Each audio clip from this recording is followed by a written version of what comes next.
Okay, this is PowerPoint 3.2.8, our first of a couple of PowerPoints talking about foundations. And we're going to go through these different foundations, and we did talk about foundations when we did residential, so some of this stuff is going to be a repeat from residential. So some of these slides I'm going to go through very quickly, and you can pause it and copy down the information for your notes, but I'm not going to read you every slide. Purpose of foundations, we know it's to make a good base so that we can build our building and our building won't fall down. Things we consider. And we've seen this picture before.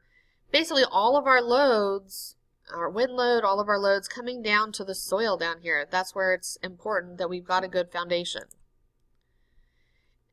Soil bearing pressure. This is something we haven't talked about before. The ground the foundation is built on is very important. Read over this. The government has put together basically a database at this location where you can see information about the different kind of soils in different locations. And depending on the kind of soil you have, you guessed it, we look at the codes to tell us what kind of foundations we have to have. Here's some different kind of materials we might build on. And two things we consider. The bearing pressure, how strong is what we're building on, and then the drainage, because we don't want flooding at our building. For instance, building on solid rock, rock is very strong, poor drainage. Say silt, which is very fine particles of dirt, low bearing pressure, low strength, and medium drainage. Frost depth, we talked about this in residential, so I'm not going to talk about it too much here, but read over the slides.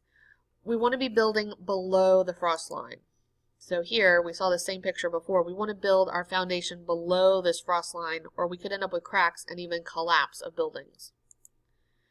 Flooding, we also talked about this in residential. We need to be above flood lines. We don't want this to happen.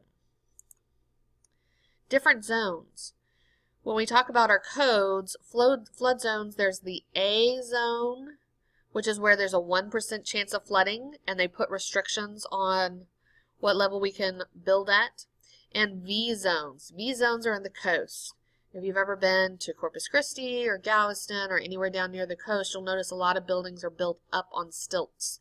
That's because those are in a V zone, and that's required by codes.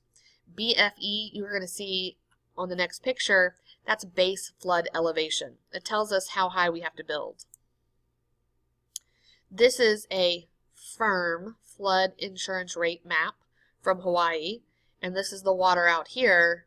And you'll notice that along here you can see this is an A zone right here. It says zone A right there. This is a V zone right here along the coast and on this access road that goes out. That's the coastal flooding area. Versus back over here, this is a B zone, not the flooding areas.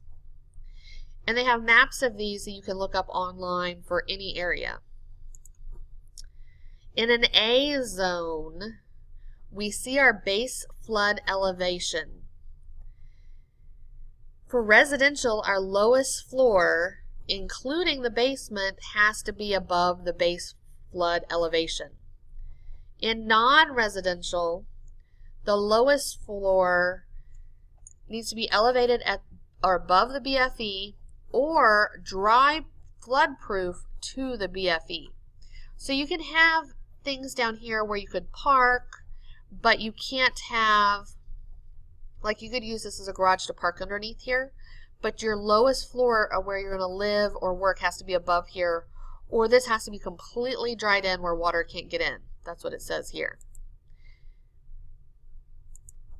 In a V zone by the coast, where you're likely to get storms like from hurricanes, it has to be elevated on stilts, and the lowest horizontal members, the floor, has to be above the BFE. It has to be anchored so it can't float away.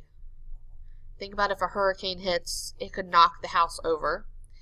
And the areas below the lowest floor must be used for parking or storage. And they have to either be not have walls at all, no obstructions, no walls, or anything that's there has to be able to break away in case flooding comes through. And that's what this shows.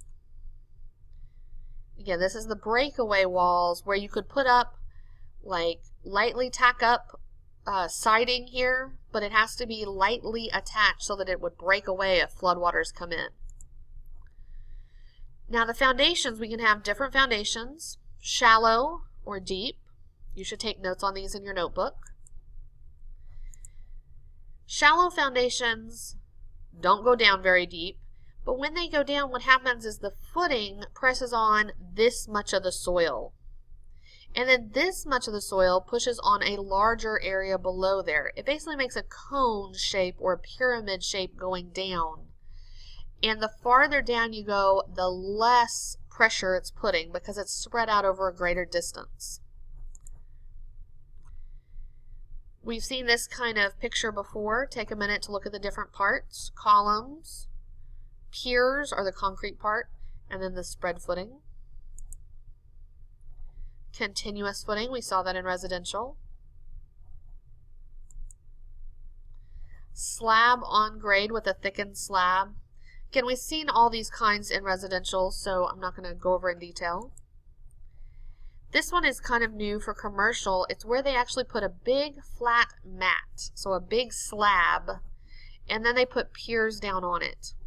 Basically, it's like the pier with the smaller footings, but they've just made it into one big one. This evenly distributes the weight over this entire area. Used when the soil itself is kind of weak. Deeper foundations are where we're going through weak soil all the way down to something solid, often rock at this level.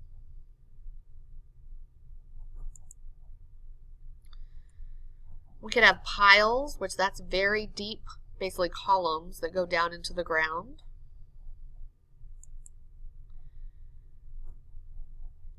Cast and situation piles, where there's a bell at the bottom that's actually a little bit bigger. Now, how can the foundations fail?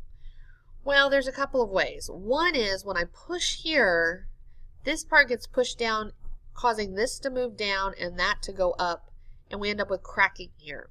That would be a bending failure. A shear failure is similar, but it would be when this just pushes down and it's not bending. A punch through is literally when this center part just cracks right off and punches right through this bottom plate. It might be that the footing actually holds and doesn't crack up, but the soil under it is what moves out of the way. Settling, that often happens here in Texas.